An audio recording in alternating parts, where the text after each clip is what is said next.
নমস্কার বন্ধুরা। আজকে আমরা আপনাদের সামনে তুলে ধরবো একটি চাষি ব্ল্যাক বেঙ্গল চাষ করেছে। প্রান্তিক চাষি কিভাবে চাষ করছে সেই দৃশ্য আপনাদের সামনে তুলে ধরবো। দেখুন বন্ধুরা, ছাগলগুলি এখন মাঠে বাঁধা আছে। তো এই ছাগলগুলি এখন বেলা হয়ে গেছে। এটি একটি ব্ল্যাক বেঙ্গল ছাগল। তো চাষি এখন এখানে নেই। এইসব পাতাগুলি কেটে খেতে দেওয়া হয়েছিল, পাতাগুলি পড়ে আছে। তো এখানে একটি মেল আছে, মেলটিও বাঁধা হয়েছে। দেখুন দেশি ব্ল্যাক বেঙ্গলের মেলটা কত সুন্দর বড়, এবং এটা খুব সুন্দর সাইজ, সামনের দিকে এগিয়ে আসছে।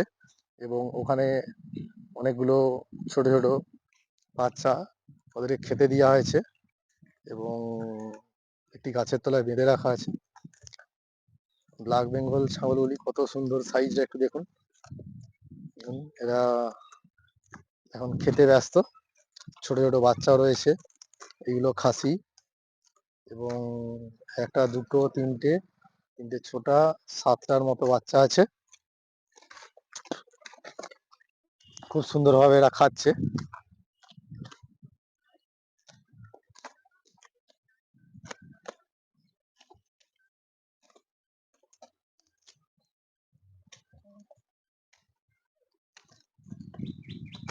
আচ্ছা, দূরে আরো কিছু ছাগল বাঁধা রয়েছে, সেগুলো এবার দেখাবো। যেহেতু এখন যিনি চাষ করেছেন তিনি নেই, তাই ওনার সাথে না হলে কিছু কথা বলে কিছু তথ্য আপনাদের সামনে তুলে ধরতাম। উনি এখন নেই, তাই শুধু আমরা ছাগলের ভিডিওটি আপনাদের সামনে তুলে ধরছি। অনেকগুলো ব্ল্যাক বেঙ্গল চাষ করেছেন, অনেকগুলো। এবার লোকেশনটা, এটা একটা মাঠ, এবং মাঠের মধ্যে এখন কিছু ছাগল ছাড়াও হয়ে আছে। প্রায় এখানে ছাগল আছে ছোট বড় মিলিয়ে 5, 3, 8, 2, 10, 10, 8, 18 খানার মতো। তবে ব্ল্যাক বেঙ্গল চাষ করেও কিন্তু ভালো মতো প্রফিট করা যায়। দেখুন গামলায় মনে হচ্ছে কিছু খেতে দেওয়া হয়েছিল, এরা সকালেই খেয়ে নিয়েছে। এটি একটি ফিমেল, তবে এগুলো সবই দেশি এবং ব্ল্যাক বেঙ্গল। এদের সাইজগুলো খুব সুন্দর। এটা মনে হচ্ছে একটি প্রেগনেন্ট ছাগল। অনেকগুলি গামলা দেওয়া আছে, খাবারগুলি সব শেষ হয়ে গিয়েছে, সকাল সকাল এরা খেয়ে নিয়েছে। দেখুন এখন খাবারগুলি শেষ। তো এই ফিমেলটি দেখুন, ফিমেলটা খুব সুন্দর সাইজ।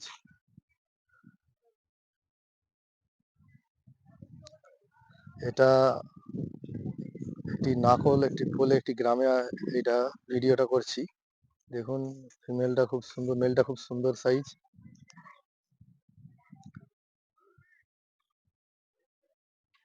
সবই ব্ল্যাক বেঙ্গল।